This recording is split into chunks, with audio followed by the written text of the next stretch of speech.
Hello, this is my presentation on the Exxon Valdez oil spill that took place in the 1980s, and I'm your presenter, Mubarak Abdullah. Let's contextualize this period. In the late 1900s, the oil industry experienced a significant transformation and changes and encountered various obstacles. The era was defined by notable geopolitical events and shifts around the energy market, which had a big impact.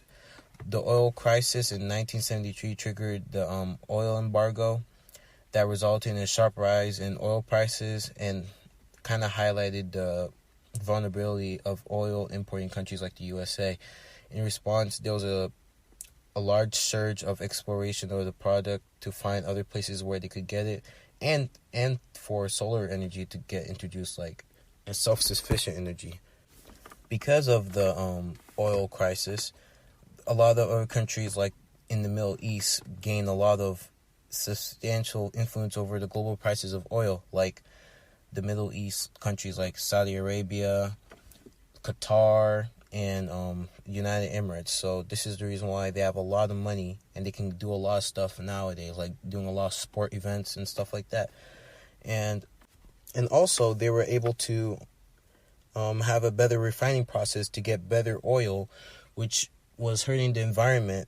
So this is all that happened in the late 1900s during the oil industry.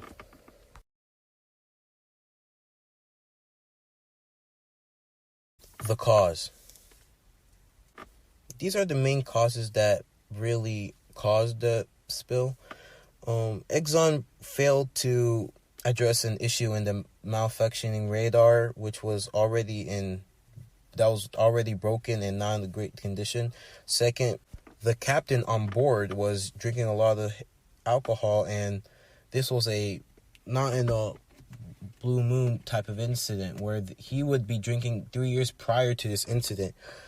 And lastly, Exxon did not have, when the spill even occurred, they did not have enough supplies to clean up and make sure it was not going to hurt anyone. They did not prepare for this kind of situation, which is what ultimately led it to be way worse than it actually could be, even though there was a lot of oil spilled.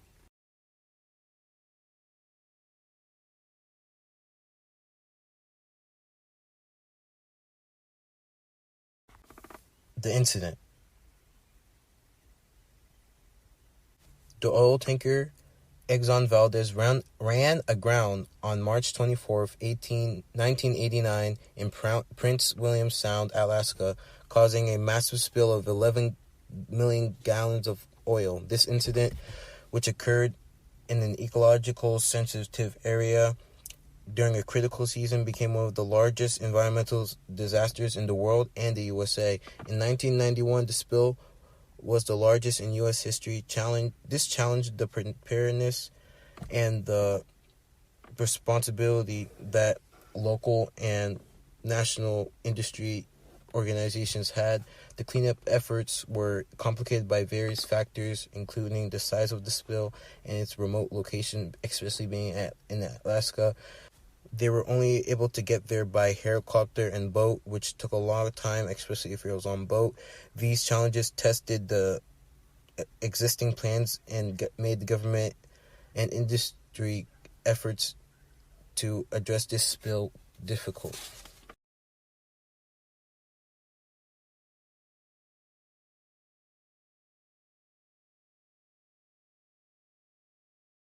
The instant impact that this spill had was very devastating. It covered around 1,300 miles of shoreline, causing significant harm to fish, wildlife, and their habitats. There was a lot of animals that would die, like specific animals that the economy actually needed over there, like otters and small fish that the local economy needed to grow, because it was in Alaska. There was not a lot of things that they could do out there, especially in the cold. And the cleanup, while the cleaners use a lot of techniques like oil skimming and spray dispersant, and washed the oil beaches. It was aggressive, and these caused more ecological damage. And Mearns Rock, a place over there, was an old area left untreated, and this place never showed signs of going back to its normal place. Like the mussels and barnacles, seaweeds are still affected and haven't really recovered. And this is the sad truth of the instant impact.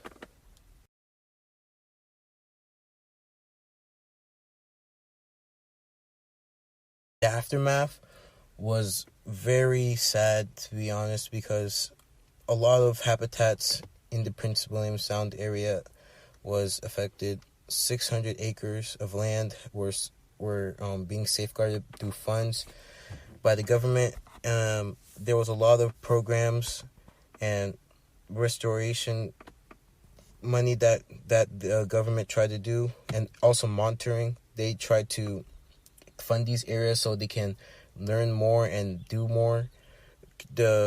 This was usually used to help like small organisms that the economy relied on, like the herring fish. This spill potentially contributed to the collapse of salmon, herring fisheries, leading to the hardships of fishermen and the effective towns of Valdez and Cordova. The estimated economic losses from the spill reached as high as $2.8 billion, and the oil contamination in over half of the spilled area. Oils is persistent, so it takes a long time for it to go away. The sea otter population took 25 years to recover back to its pre-level spills, and which was 40% of the otters were initially lost. And this was very, very impactful on the environment. So just the spill had a massive aftermath. Like it did not just hurt for that moment. The spill really hurt the economy of Valdez and Prince William Sound area in Alaska. And ever since then, the tanker that held the oil they've been using this accident as a way to improve, and they've been making more improvements. But ultimately, this tanker that spilled was initially shipped to Europe for different uses, and now, and by at least like 2012, it was dismantled for good.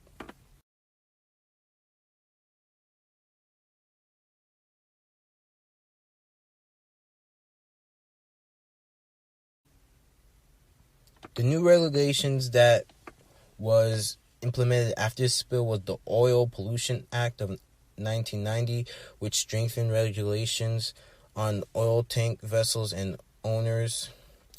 It increased the penalties for oil spills and mandated double hulls for tankers in the U.S. waters. Additionally, 2 citizen councils were created to oversee oil transportation and advocate for safety measures. The council have successfully influenced the industry to adopting double-hulled tankers, improved oil cleanup technology, and enhanced training and escort systems. These efforts became a global best practice. However, the concerns arise after the Trump administration rolled back safety regulations, and the Alaska Department of Environmental Conservation started reviewing state legislation, potentially jeopardizing 30 years of work by the council.